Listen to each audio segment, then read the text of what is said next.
আসসালামু আলাইকুম ৰহমতুল্লাহি বৰাকাতুহু। বহুদিনৰ মূৰত আকৌ আপোনালোকৰ সন্মুখত কুৰাণ মজিদৰ আৰু এটা সূৰা সূৰা আল মাসাদ 111 নম্বৰ সূৰাৰ অসমীয়া অনুবাদ জানিবলৈ চেষ্টা কৰিম ইনশাআল্লাহ।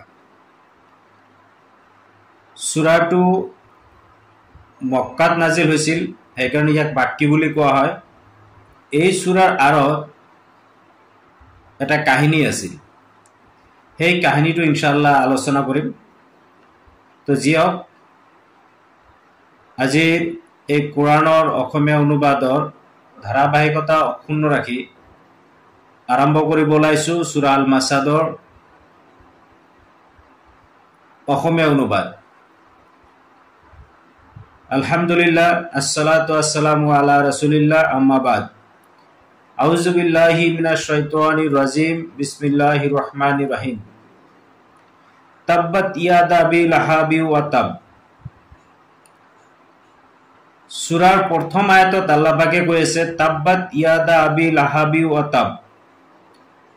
আবু লাহাবৰ দুয়োখন হাতেই ধ্বংস হৈছে।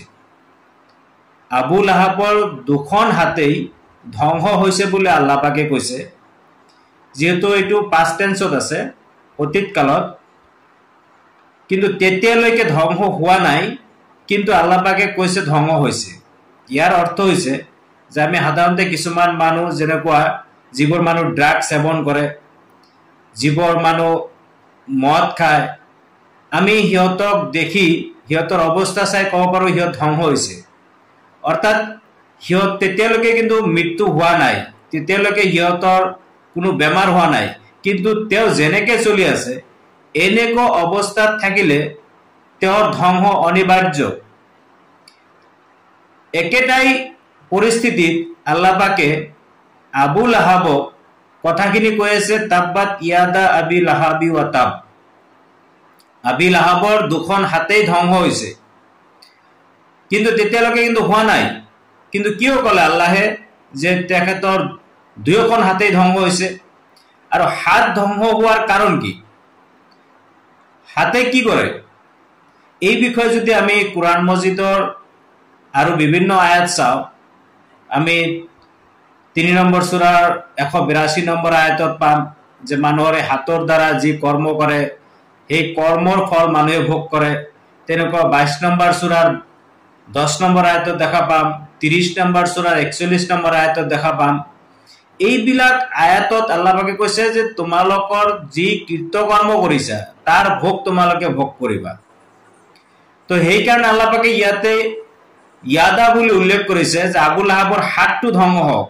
অৰ্থাৎ যি হাতেৰে তেওঁ কৰ্ম কৰিছে, যি হাতেৰে তেওঁৰ অৰ্জন কৰিছে কৰ্ম, তেনেকুৱা হাত ধ্বংস হৈ যাওক। তাব্বাত ইয়াদা আবি লাহাবি ওয়া তাব। ইয়াতে আবি লাহাব এজন মানুহক বুজোৱা হৈছে, কিন্তু ইয়াৰ যদি আমি শাব্দিক অৰ্থ কৰোঁ, আবি লাহাব হল, আবি শব্দৰ অৰ্থ হল পিতা, লাহাব শব্দৰ অৰ্থ হৈছে যিটো জুইৰ একেবাৰে ওপৰৰ অংশ, যিটো সাধাৰণতে বগা হৈ যায়, শিখা, যিটো আমি শিখা বুলি কওঁ, জুই শিখা, সেই শিখা।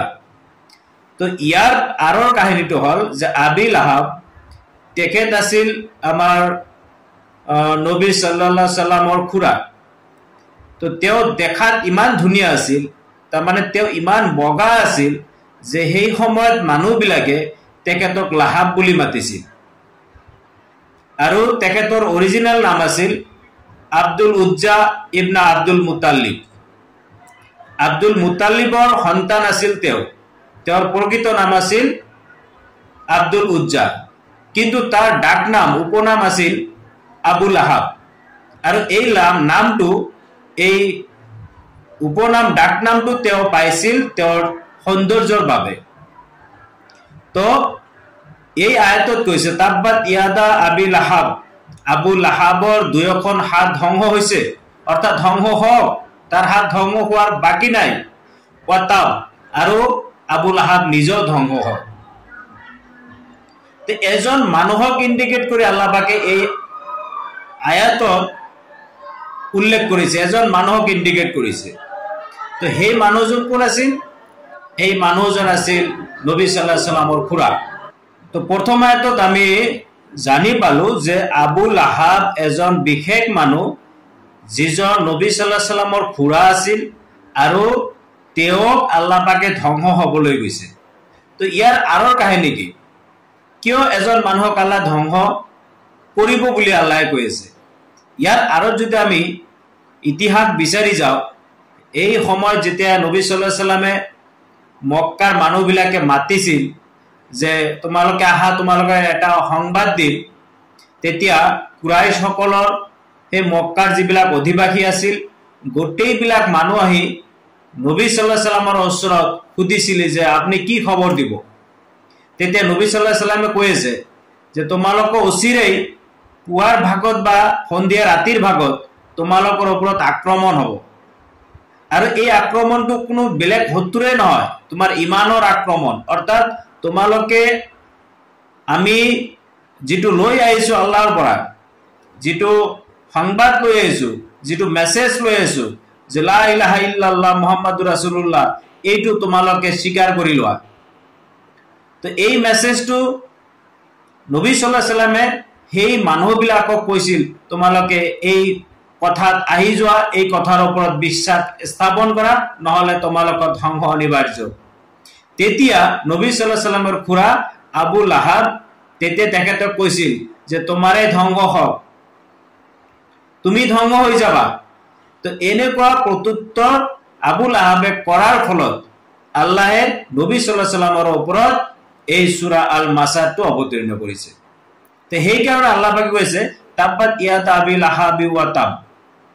তাৰ পিছৰ আয়াতত কৈছে মা আগনা আনহু মালুহু আমা কাসাব।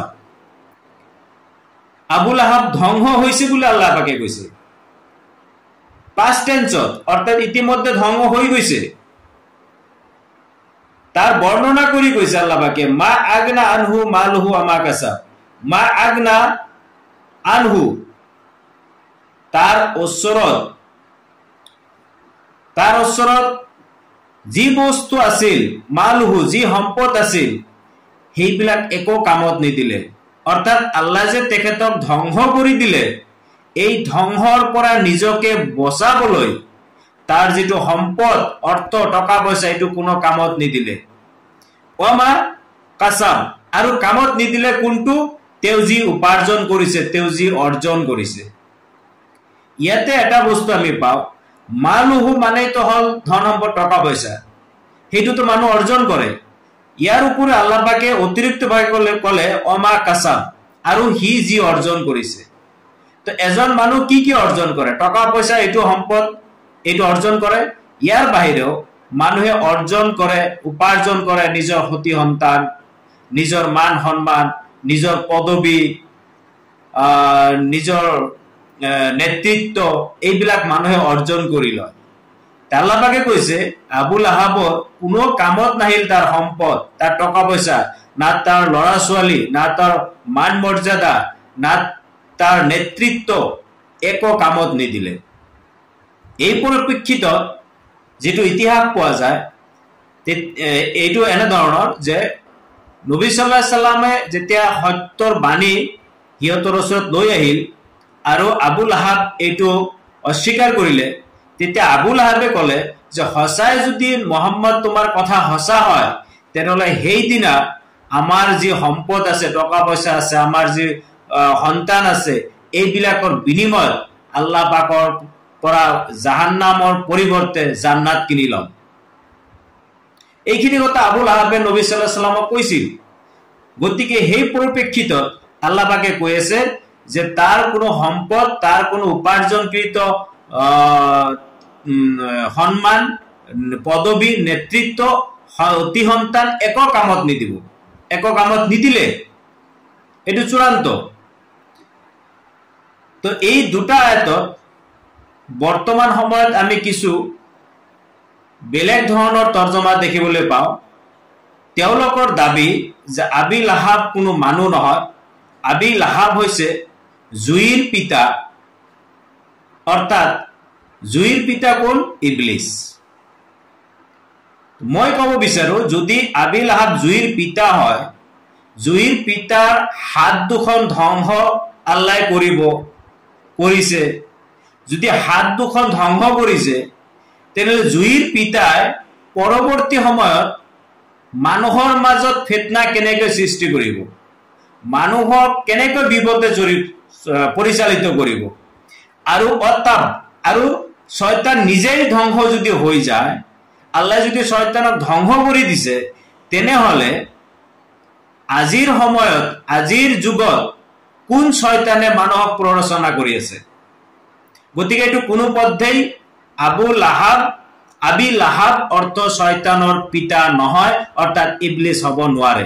দ্বিতীয় আৰু এটা কাৰণ, শয়তানে যদি আবি লাহাব মানে যদি ইবলিছ ধৰি লওক, তেনেহ'লে দ্বিতীয় আয়াতত আল্লাহ পাকে কৈ আছে মা আগনা আনহু মালহু আমা কাসাব, আৰু সি যি সম্পদ অৰ্জন কৰিছিল। শয়তানৰ কিহৰ সম্পদৰ প্ৰয়োজন? শয়তানৰ কি ধন সম্পদৰ প্ৰয়োজন? যি সম্পদ তেওঁ অৰ্জন কৰিছিল সেই সম্পদে কোনো কামত নিদিলে। শয়তানে কি আল্লাহ পাকক দিবলৈ কৈছিল নেকি সম্পত্তি, যে আল্লাহ লওক, মোৰ এই ইমান কেইটা সন্তান আছে এইবিলাক লওক, মোৰ ইমান টকা পইচা আছে এইবিলাক লওক আৰু মোক ৰক্ষা কৰক? এইটো সম্ভৱ নেকি? এইটো কোৰাণৰ বিপৰীত আদৰ্শ। যদি কোনোবা এনেকে ভাবিছে যে আবি লাহাব মানে হল ইবলিছ শয়তান, তেনেহ'লে ইবলিছ শয়তানে কি উপাৰ্জন কৰিছিল? তেওঁ টকা পইচা উপাৰ্জন কৰিছিল নেকি মানুহৰ দৰে? গতিকে কোনো পধ্যে আবি লাহাব মানে ইবলিছ হ'ব নোৱাৰে, শয়তানৰ পিতা হ'ব নোৱাৰে।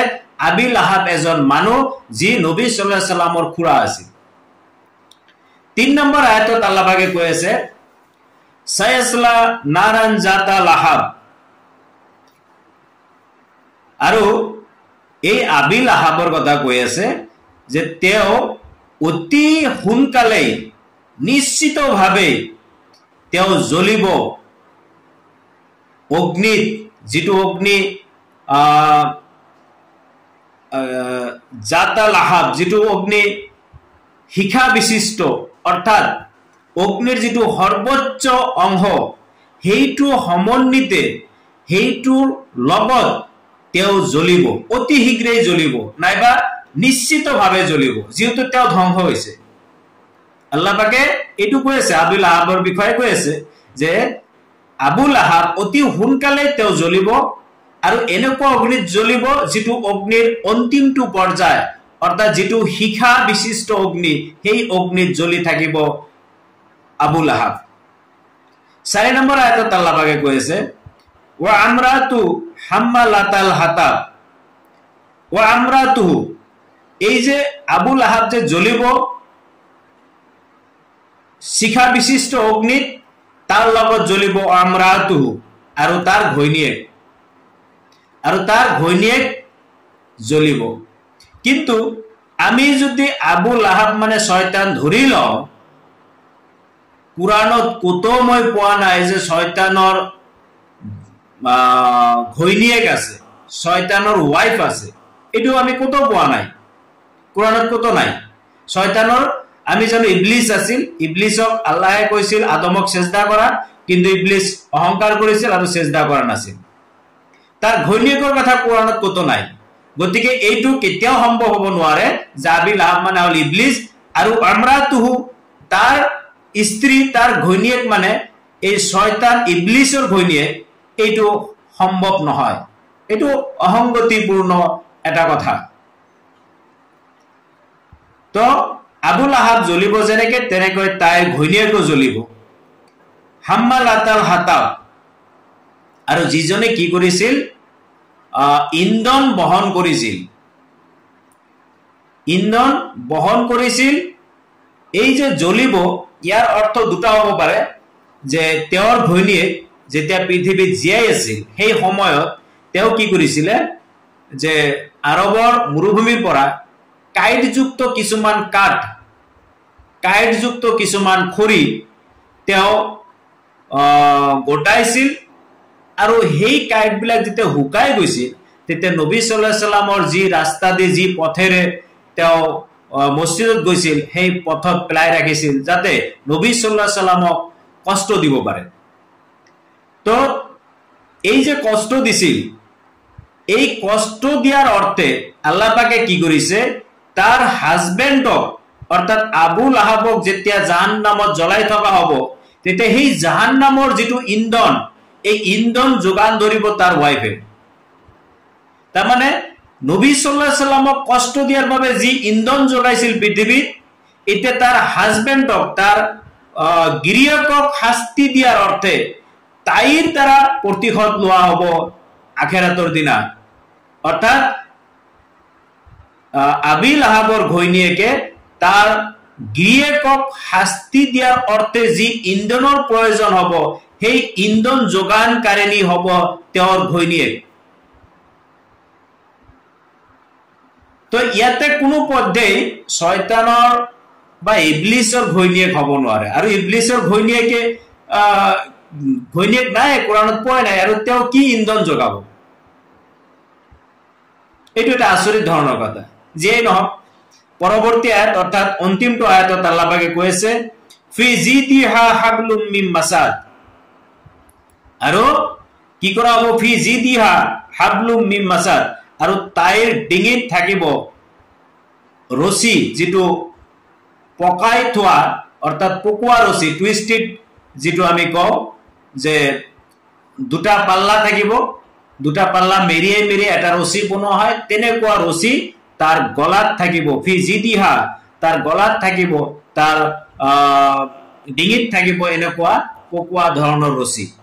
অর্থাৎ জাহান্নামত আবু লাহাব থাকিব, আবু লাহাবক শাস্তি দিয়া হব লেলিহান জুইত, মানে শিখা বিশিষ্ট অগ্নিত, লগতে তার ওয়াইফও থাকিব, জ্বলিব, আৰু তাৰ ওয়াইফে কি কৰিব?